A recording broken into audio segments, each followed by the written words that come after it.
The late afternoon sun spilled gold across the marble floors of Sterling Fragrances, and Clara Vance could hardly believe this was her life now. Junior chemist, her own workstation, her name on a door, however small the office behind it. She pressed a hand to her chest, willing her heart to slow down. Somewhere in this building, Julian was probably pretending to work while secretly counting the hours until he could see her. That was their private joke. He always found her first. Julian Sterling stood at the window of his office on the top floor, watching the city stretch out beneath him, though his mind was nowhere near the skyline. It was on the small velvet box locked in his desk drawer. Tonight, he told himself. Tonight he would ask Clara to marry him. He had loved her since the moment she walked into his father's boardroom 2 years ago, defending her research with a fire he had never seen in anyone raised, like him, to be careful and composed. She made him want to be reckless. She made him want to be happy. But his mother, Eleanor Sterling, had other plans.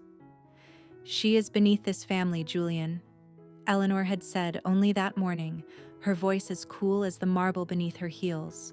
"A chemist. No name, no fortune, no place among us. I will not allow her to ruin everything your father and I built." Julian had walked away without answering. He always walked away.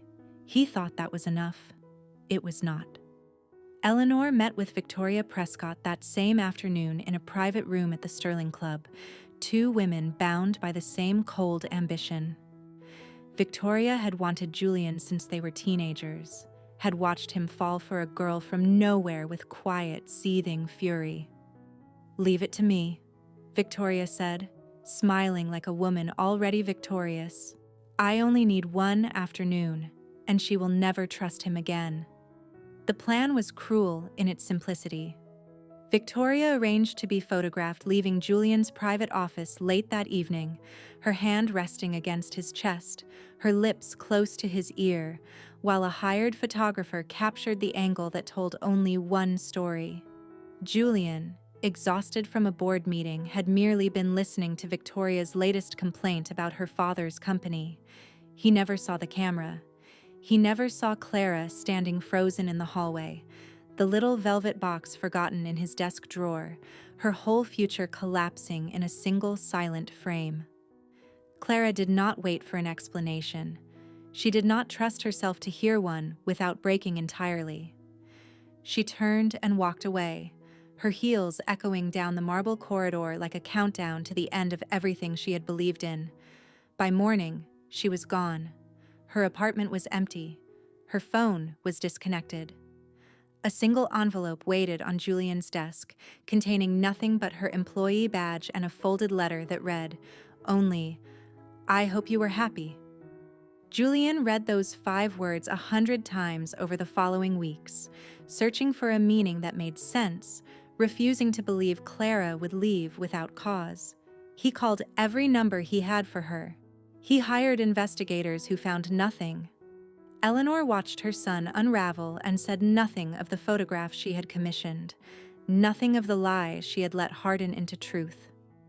Julian Sterling did not know that somewhere in a small coastal town, Clara Vance was carrying a secret far greater than heartbreak. He did not know that the woman he loved had not simply vanished. She had run to protect the one thing he did not yet know existed. The town of Willow Cove smelled like salt and pine, nothing like the perfume-drenched halls of Sterling Fragrances. Clara Vance had come to love that smell more than any fragrance she had ever formulated in a laboratory. She stood in her small kitchen, humming as she packed a lunch bag shaped like a sailboat, while her son sat at the table swinging his little legs and narrating his own breakfast in a stream of half-formed words. "Mama, boat," Leo said, pointing at his lunch bag with the solemn pride of a 2-year-old announcing a great discovery. "That's right, my love. Boat." Clara knelt beside him and smoothed his dark hair away from his forehead, the same stubborn cowlick that refused to lie flat no matter how she tried. She saw Julian in that cowlick every single day. She saw Julian in the furrow between Leo's brows when he concentrated, in the quiet, thoughtful way he studied a room before he ever spoke. She had built a good life here, working now as a formulator for a small independent soap company, raising her son with the fierce, unwavering love of a woman who had learned the hard way that she could rely on no one but herself. It was a smaller life than the one she had once imagined. It was also, she reminded herself daily, an honest one. Across town, Julian Sterling stepped out of a black car and onto a sun-bleached dock, adjusting his suit jacket against a wind that smelled faintly of brine. He had not wanted this trip. Willow Cove was a footnote on his itinerary, a small manufacturing plant Sterling Fragrances was considering acquiring, nothing more than a business obligation to be completed quickly and left behind.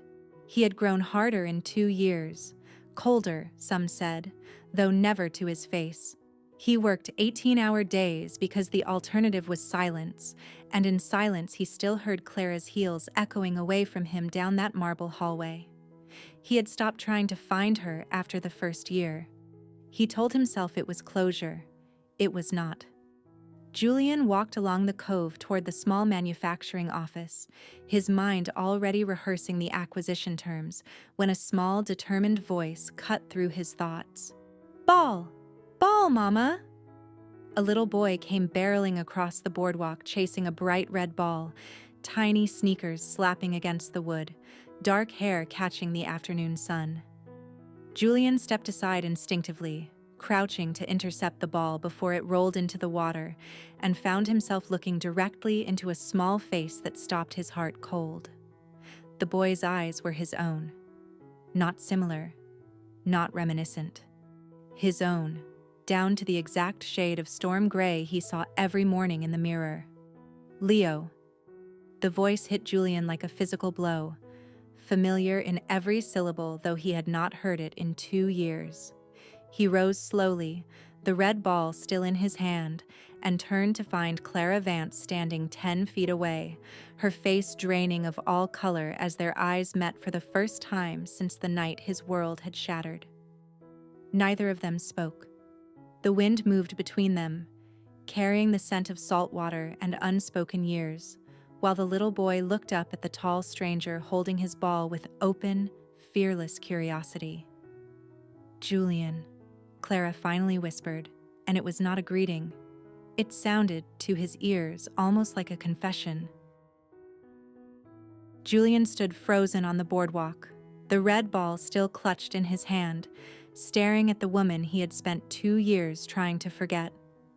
Up close, Clara looked thinner than he remembered, and tired in a way that had nothing to do with sleep, yet she was still, infuriatingly, the most beautiful thing he had ever seen.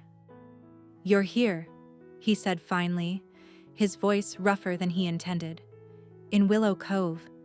After everything, you're here. I live here." Clara stepped forward and scooped Leo into her arms with the practiced speed of a mother shielding her child from something she could not name. "Julian, what are you doing in this town?" "Business." The word came out clipped, bitter.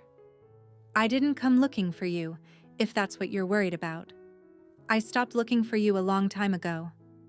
The words landed exactly as he intended them to, sharp and final, and he watched something flicker across her face before she masked it. Good, he thought. Let her feel a fraction of what he had felt.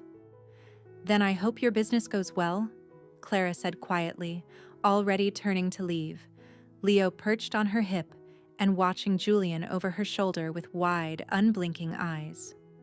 "Wait." Julian didn't know why he said it.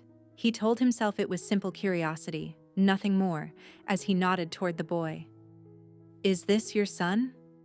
Something shifted in Clara's expression, quick and guarded, gone before he could name it. "Yes." "How old?" "Julian." Her voice held a warning now, sharp enough to cut. "That's not your concern." He should have let it go. every instinct honed by 2 years of careful, controlled distance told him to let it go, to return to his car and his acquisition papers, and never think of Willow Cove again. Instead, he found himself studying the boy's face with an intensity he couldn't explain. The small, furrowed brow, the particular tilt of his chin when he was concentrating on something. It stirred something deep and unnamed in Julian's chest, an ache he associated only with old photographs of himself as a child, the ones his mother kept in a drawer she rarely opened. "He has your eyes," Julian said slowly, though even as he spoke he knew that was not quite true. Clara's eyes were warm brown, soft as coffee. The boy's eyes were gray, storm gray, his own gray. "Lots of children have gray eyes," Clara said too quickly, and the crack in her composure told Julian everything and nothing at all. "Clara." He took a step closer and she took a step back, tightening her hold on the boy. "Who is his father?" "Someone from another life," she said, and her voice trembled just enough to betray her. "Someone I don't discuss with strangers." "I'm not a stranger." "You made yourself one," she snapped, finally letting the anger surface raw and unguarded. "2 years ago, you made yourself a stranger to me, Julian Sterling. Don't pretend otherwise now." She turned and walked quickly toward a modest blue house at the end of the boardwalk, her son's small hand waving over her shoulder in an oblivious, cheerful goodbye that Julian felt land somewhere deep in his chest. He stood there long after she disappeared inside, turning the numbers over in his mind almost against his will. 2 years since Clara vanished. A little boy who looked to be about 2 years old, storm gray eyes, a furrowed brow that belonged, unmistakably, to every Sterling man in every portrait that lined his family's hallway. Julian Sterling had not come to Willow Cove looking for anything but a business deal. He was leaving with a question that would not let him sleep. Julian did not sleep that night. He sat in his hotel suite overlooking the cove, a glass of untouched whiskey sweating on the table beside him, while his mind ran the same calculation over and over, refusing to arrive anywhere but the same devastating conclusion. 2 years. Clara had disappeared 2 years ago, the very same week he had planned to propose. A little boy who looked to be exactly 2 years old. Storm gray eyes that belonged to no one in Clara's family, but to every Sterling man for 3 generations back. By morning, Julian could no longer pretend it was simple coincidence. He drove to the small blue house at the end of the boardwalk before the sun had fully cleared the horizon, his jaw set, his heart pounding with something far more violent than curiosity. Clara opened the door in a soft gray sweater, hair still damp from a shower, and the moment she saw his face, she knew exactly why he had come. "Julian, don't..." "How old is he?" His voice was low, dangerously controlled, the voice of a man holding himself together by sheer will. "Tell me his exact birthday, Clara. You need to leave. Tell me." The words tore out of him louder than he intended, and behind Clara, small footsteps padded across the hallway. Leo appeared in the doorway clutching a stuffed rabbit, his gray eyes wide and uncertain at the sound of a stranger's raised voice. Clara turned instantly, scooping her son up, murmuring soft reassurances against his hair, and in that single unguarded motion Julian saw 2 years of fierce, solitary love poured into protecting a child she had never once mentioned to him. "Say it," Julian said, quieter now, though nothing about him had softened. "Say his name is not mine." Clara's silence was answer enough. Her eyes filled and she pressed a trembling kiss to Leo's temple before she finally spoke, her voice barely above a whisper. "His name is Leo Julian Vance. He was born 18 months ago, in March." She lifted her chin, daring him to do the math himself, though he already had, 100 times over the sleepless night behind him. "Yes, Julian, he's yours." The words detonated something in Julian's chest that he had no name for. Grief and fury and a wild, disbelieving joy all colliding at once. He had a son. He had a son he had never held, never known existed, whose first steps and first words and first 2 years of life had all unfolded 1,000 miles from him, without his knowledge, without his consent. 2 years, he said, his voice shaking now. You let me spend 2 years believing you simply walked away from me, when the entire time you were raising my child in secret. You stole him from me, Clara. You stole every single day I should have had with my own son. I stole nothing! Clara's grief cracked into fury of her own, fierce and protective. I ran because I saw you with Victoria Prescott in your office, wrapped around each other like the whole world didn't matter. I ran with a broken heart and I built a life for our son alone, and I will not stand here and be accused of theft by the man who broke every promise he ever made me. I made no such promise. I never touched Victoria Prescott, not then, not ever. They stood there breathing hard, 2 years of unspoken pain finally spilling into the open air between them, while Leo watched them both with the solemn, searching gaze of a child trying to understand a storm he could not name. Julian looked at his son's face, really looked, and felt the last of his composure shatter into something raw and unrecognizable. I don't know what happened 2 years ago, he said finally, his voice hoarse, but I know this. That is my son. And I am done losing time I can never get back. Julian returned the following afternoon dressed not for confrontation but for negotiation, his expression composed once more into the careful mask he wore in every boardroom. Clara let him in only because Leo was napping, and she did not have the strength left to argue on her doorstep a second time. I've thought about this all night, Julian said, standing stiffly in her small living room, looking entirely out of place among the mismatched furniture and crayon drawings taped to the refrigerator. Leo is a Sterling. Whether either of us likes the circumstances, that is simply a fact, and I intend for him to grow up with everything that name provides. He already has everything he needs, Clara said, arms crossed tightly over her chest. He has love. He has stability. He has a mother who would walk through fire for him.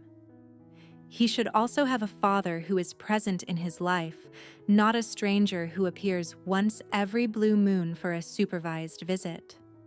Julian's jaw tightened. I won't accept that, Clara. I won't accept being a footnote in my own son's childhood. Then what exactly are you proposing? Julian was quiet for a long moment, and when he spoke again, his voice had lost its edge, replaced by something colder and more deliberate, the voice of a man who had already made his decision and was simply informing her of it. Marry me. Clara actually laughed, sharp and disbelieving. You cannot be serious. I am entirely serious. Marry me, move into the Sterling estate with Leo, and give our son the name and the life he was born into. In return, I will give you every comfort you could ask for, and Leo will have both his parents under one roof. And if I refuse? Something shifted behind Julian's eyes, something that made Clara's stomach twist with dread. Then I will have no choice but to pursue full custody. I have the resources to make that battle very long and very public and very difficult for you, Clara. I don't want that. But I will not be denied my son a second time. The threat hung between them, quiet and merciless, and Clara felt the small, hard-won world she had built for herself, and Leo begin to crumble at the edges. She had faced hospital bills alone, sleepless nights alone, every triumph and terror of early motherhood entirely alone, and she would not lose her son now to a courtroom full of Sterling lawyers. You would really do that, she said quietly. Drag us both through that, just to win. I would do it to keep my son, Julian said, and for just a moment, beneath the hard authority in his voice, Clara heard something that sounded almost like desperation. Marriage protects him legally, socially, in every way that matters. It is not a punishment, Clara. It is a solution. It is a cage, she whispered. Then decorate it however you like. Separate rooms, separate lives, if that's what you need. I am not asking you to love me again. His voice caught, almost imperceptibly, on the word love. I am asking you to let our son have both his parents, without a lawyer standing between us. Clara looked toward the hallway where Leo slept peacefully, unaware that his entire future was being decided in hushed, furious tones just beyond his door. She thought of custody battles and courtrooms, of her son shuttled between two households by strangers with clipboards, of losing even a single day with him to a battle she could not afford to fight. Fine, she said at last, the word tasting like ash. I'll marry you. For Leo. Not for anything else, do you understand me? Never for anything else. Julian nodded once, something unreadable flickering across his face before the mask settled back into place. Understood. Neither of them said aloud what they were both thinking, that 2 years ago they had planned a wedding built entirely on love, and now they were building one on nothing but duty, distrust, and the small sleeping boy who bound them together whether they wished it or not. The Sterling estate looked exactly as Clara remembered it. All soaring ceilings and cold marble, a house built to display wealth rather than to hold a family. She stood in the grand foyer with Leo balanced on her hip and a single suitcase at her feet, feeling smaller than she had in years. Your rooms are this way, Julian said, his voice formal, distant, as though he were addressing a business associate rather than his wife of 1 week. He led her up a sweeping staircase to a wing on the east side of the house, far from the master suite she knew instinctively must be his. Leo's nursery connects to your room through that door. I thought he would sleep easier close to you. It was, Clara admitted silently, a thoughtful gesture, and it unsettled her more than outright coldness would have. She had braced herself for cruelty. She had not braced herself for these small, careful kindnesses that hinted at the man she used to know still living somewhere beneath the armor. Dinner that first night was a stilted affair, the two of them seated at opposite ends of a table long enough to host 20 guests, while Leo babbled happily between them, utterly oblivious to the careful distance his parents maintained. Julian watched his son with a hunger Clara recognized instantly, the desperate attention of a man trying to memorize 2 lost years in a single meal. He likes his vegetables cut into stars, Clara offered quietly, breaking the silence. It's the only way he'll eat them. Something softened in Julian's face, just slightly. Stars. I know, it's silly. No. He looked at his son, then back at her, and for a moment the mask slipped entirely. It's the kind of thing a father should already know. The days that followed settled into an uneasy rhythm. They shared meals, shared a household, shared the small daily rituals of raising Leo together for the first time. Yet at night they retreated to separate wings of the house like strangers under the same roof. Clara told herself this was exactly what she wanted: distance, safety, a marriage that asked nothing of her heart. She told herself that every night, and every night it grew a little harder to believe. One evening she found Julian standing in the doorway of Leo's nursery long after the boy had fallen asleep, simply watching his son breathe, his hand braced against the doorframe as though he needed it to stay upright. Clara paused in the hallway, unwilling to disturb him, and watched a man who had built an empire on cold precision undone completely by one small sleeping boy. I missed everything, Julian said quietly, without turning around, aware of her presence anyway. His first steps, his first word, every single milestone, gone, and I can never get them back. I'm sorry, Clara said, and found that she meant it, despite everything. I didn't run to punish you. I ran because I thought my heart couldn't survive staying. Julian finally turned to face her, and in the dim nursery light, the distance between them felt suddenly, dangerously thin. And now? Does it still hurt to stay? Clara did not answer, because she was no longer certain of the truth. 2 years of careful walls had begun, quietly and against her every intention, to crack in the presence of this cold palace and the man who ruled it. A man who watched his sleeping son with such naked tenderness that she found it harder every day to remember why she had ever wanted to hate him. "Good night, Julian," she whispered instead, and retreated to her side of the house, where sleep did not come easily, and the memory of his eyes in the nursery light followed her long into the dark.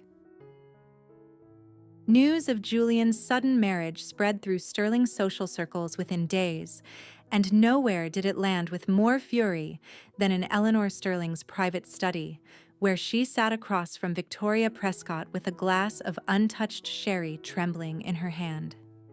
"He married her," Eleanor said, her voice tight with disbelief. "After everything we arranged, after 2 years of peace, he brings that woman back into this family, and with a child no less. A child who happens to be his," Victoria said dryly, though her own composure was fraying at the edges. She had spent 2 years positioning herself as Julian's inevitable future, and watching Clara Vance return on his arm felt like watching her carefully built world collapse in real time. "We need to remind Julian exactly why she left in the first place, something to reopen old wounds." Eleanor's eyes gleamed with cold calculation. "The company gala is in 3 days. All of Sterling society will be watching. It seems the perfect occasion for Clara Vance to demonstrate publicly that she does not belong among us." The gala arrived draped in candlelight and orchids, the Sterling ballroom filled with the city's wealthiest families, and Clara stood at the edge of it all in a borrowed emerald gown, feeling every inch the outsider she had once been accused of being. Julian stayed close beside her, his hand a steady, possessive weight at the small of her back, introducing her to associates and partners with a formality that nonetheless carried an unmistakable edge of pride. Victoria struck an hour into the evening, gliding toward Clara with a predator's smile and a glass of red wine that found its way, with impressive precision, directly onto the front of Clara's gown. "Oh, how clumsy of me," Victoria said, not sounding sorry at all, as heads turned throughout the ballroom. "I suppose some people simply aren't built for evenings like this." Clara felt heat rise to her face, humiliation prickling sharp and sudden. But before she could respond, an elderly gentleman from a rival fragrance house stepped smoothly to her side, offering his own handkerchief with an admiring smile. "Mrs. Sterling, I must say, your husband's newest formulations have the industry buzzing. I understand you had a hand in developing them yourself. Remarkable work." Clara accepted the compliment gracefully, and across the ballroom, Julian watched the exchange with an expression he did not care to examine too closely. The older man leaned in slightly, laughing at something Clara said, his hand resting briefly on her arm, and Julian found himself crossing the room before he had consciously decided to move. "Clara!" He arrived at her side with the smooth, unhurried authority of a man who owned the building they stood in, though his eyes carried something far less composed. "I believe this is our dance." He did not wait for her answer, guiding her onto the dance floor with a firmness that surprised her, his hand settling possessively at her waist as the orchestra swelled around them. "That man was simply being kind," Clara murmured, fighting a small, unwelcome smile at the tension radiating from him. "He was flirting," Julian said flatly. "Jealous, Mr. Sterling?" "Absolutely not." The denial came far too quickly, and Clara felt something warm and dangerous bloom in her chest at the sight of Julian Sterling, cool and controlled in every boardroom in the city, thoroughly undone by nothing more than another man's hand on her arm. Across the ballroom, Eleanor watched her son hold his wife with an intensity that had nothing to do with duty, and felt the first true flicker of fear that her carefully laid plans were beginning, irreversibly, to unravel. Victoria Prescott did not accept defeat easily, and 1 week after the gala, she arrived at the Sterling estate unannounced, claiming a forgotten scarf from some visit no one could quite recall. Clara found her instead standing in the nursery doorway, watching Leo nap with an expression that sent a cold current of fear straight through her chest. "Such a beautiful boy," Victoria said softly, too softly, as Clara crossed the room and positioned herself firmly between Victoria and her sleeping son. "It really is remarkable how quickly a child can be moved between households, isn't it? Custody arrangements can change so suddenly, especially when a mother's past becomes public knowledge. I understand you left your last position rather abruptly. I wonder what a judge would make of that." The threat was unmistakable, delivered with a smile that never reached her eyes, and Clara felt the old fear rise in her throat, the fear of losing Leo that had haunted every decision she had made for 2 years. "Get out of this house," Clara said, her voice low and shaking with barely controlled fury. "I don't take orders from the help," Victoria said coolly. "And make no mistake, that is exactly what you are here. A convenient arrangement for Julian's son. Nothing more. He will tire of playing house eventually, and when he does..." "That's enough." Julian's voice cut through the nursery like a blade, and both women turned to find him standing in the doorway, his face a mask of controlled fury that Clara had never seen directed at anyone but herself. He had heard every word. "Julian, darling, I was simply retrieving my scarf." "You will leave this house immediately," Julian said, each word precise and merciless. "And you will not return. Not to this estate, not to my company, not to any occasion where my wife or my son might be present. Is that understood?" Victoria's composure finally cracked. "You cannot be serious. After everything between us, you would choose her. Choose a woman who ran away and hid your own child from you, over someone who has been loyal to this family for years?" "Clara did not hide anything from Malice," Julian said, and something in his voice made Clara's heart stop entirely.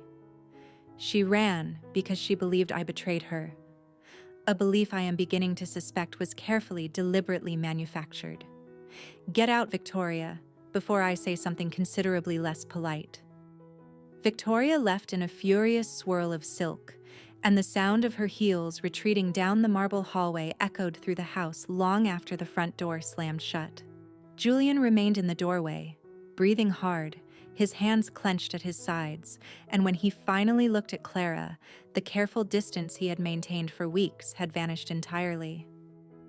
"I should have protected you from her from the beginning," he said quietly. "I should have protected you from all of it, 2 years ago." "You didn't know," Clara said, moving toward him almost without deciding to. "I should have known. I should have trusted you enough to ask questions instead of believing what I was shown." His hand rose, hesitant, and brushed a strand of hair from her face with a tenderness that undid something Clara had spent 2 years trying to keep locked away. "I am so tired of being angry at you, Clara. I don't want to be angry anymore." "Julian, I still love you," he said, the words breaking free like something long dammed and finally released. "I never stopped, not for a single day, even when I hated myself for it." Clara's breath caught, and before either of them could think better of it, Julian's hand cradled her face, and his lips found hers, gentle and searching, and full of 2 years of grief and longing finally given voice. It was not a kiss of triumph or possession. It was a confession, soft and trembling, and when they finally parted, both of them stood breathless in the nursery doorway, their small sleeping son only feet away, and the cold palace around them felt, for the very first time, almost like a home. Julian could not stop thinking about the words that had slipped from his own mouth in the nursery doorway, a belief I am beginning to suspect was carefully, deliberately manufactured. Once spoken aloud, the suspicion refused to be silenced, and the following morning he summoned his head of corporate security to his office with a single, quiet instruction. I want to know exactly what happened the night Clara Vance left this company. Every detail, every person involved. It took 3 days. On the third evening, his security chief returned with a folder thick with old employee records, a time-stamped photograph, and a name Julian had not expected to see attached to a hired freelance photographer's invoice, paid in full by an account belonging to Victoria Prescott. Julian sat alone in his study long after his staff had gone home, spreading the evidence across his desk with hands that trembled with a fury more absolute than anything he had felt in years. The photograph that had convinced him, 2 years ago, that Clara had simply abandoned him, had never existed. The image Clara had witnessed in that hallway had been staged, timed, and paid for, down to the precise angle calculated to destroy 2 lives with a single frame.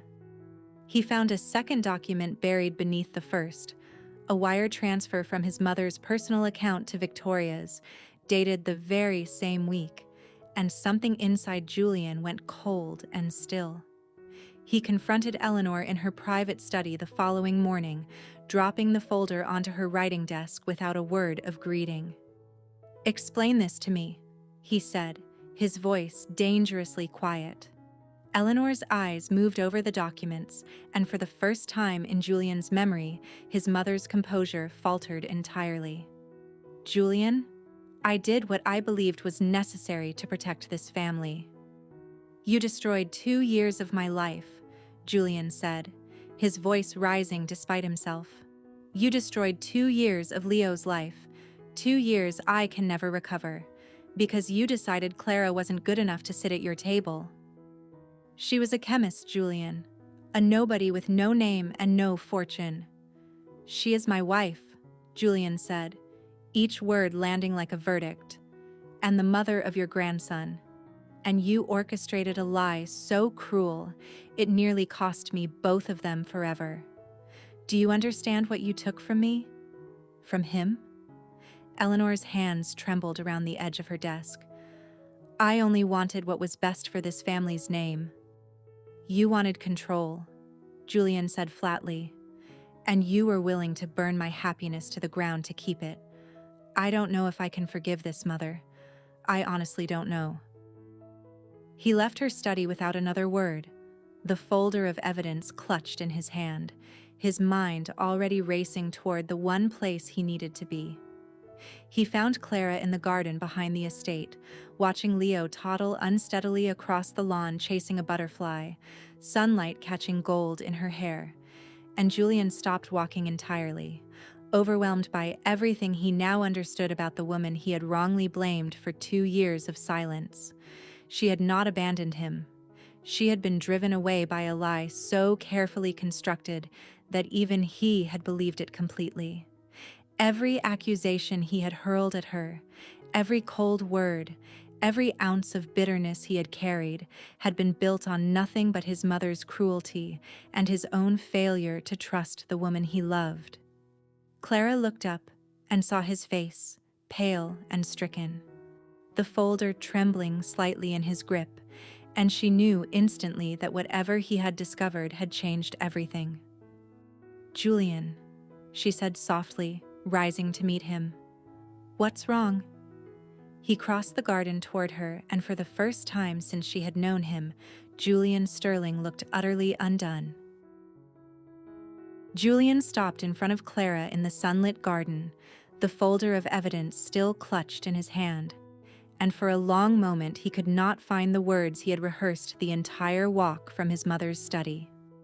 Leo toddled between them, oblivious, chasing his butterfly towards the roses, and the ordinary sweetness of the moment nearly broke Julian entirely.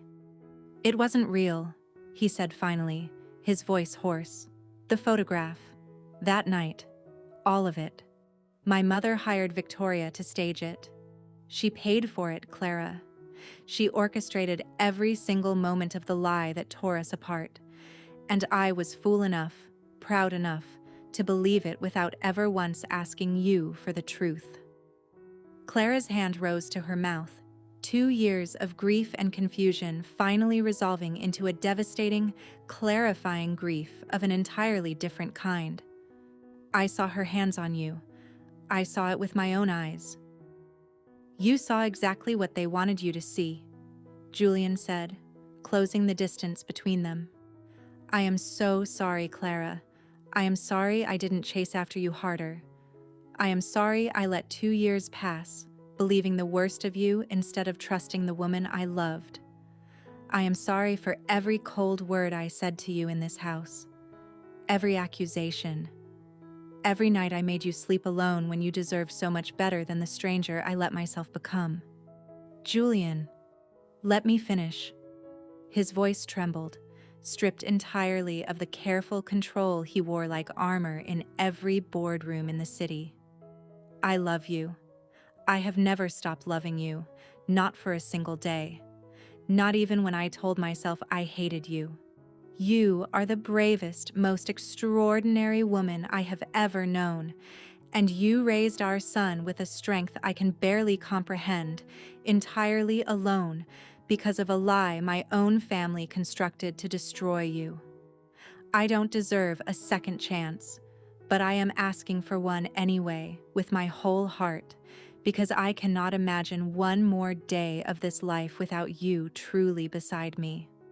Tears spilled freely down Clara's face now, 2 years of walls finally, completely undone. "I forgave you before I even understood the truth," she whispered. "I think some part of me never stopped loving you either, no matter how hard I tried." Julian gathered her into his arms, and this kiss held none of the hesitance of the one in the nursery doorway. Only certainty, only relief. Only two people finally free of the lies that had stolen so much from them. Leo abandoned his butterfly and toddled back toward his parents, wrapping small arms around both their legs with a delighted giggle, and Julian scooped him up into the embrace as well, holding his small family close beneath the afternoon sun. Eleanor left the Sterling estate quietly within the month, her influence over the company's board diminished by her own scandal, while Victoria Prescott's name became a quiet, cautionary tale whispered through the very social circles she had once ruled. Julian never spoke to either woman again without Clara standing firmly at his side. 6 months later, in the very same garden where the truth had finally set them free, Julian and Clara stood before a small gathering of true friends and renewed their vows, this time with nothing standing between them but sunlight and the solemn, delighted presence of their son as their ring-bearer, clutching a small velvet pillow with both hands and refusing to let anyone else carry it. "I promise," Julian said, holding both of Clara's hands in his own, his voice steady and sure, "to never again let silence or pride stand between us. I promise to choose you, and to choose trust, every single day for the rest of our lives." "I promise," Clara echoed, smiling through happy tears, "to build a home with you, built on nothing but honesty, forever and always." Leo clapped his small hands in delighted applause, utterly certain, in the simple way of small children, that this was exactly how the story was always meant to end, and it was.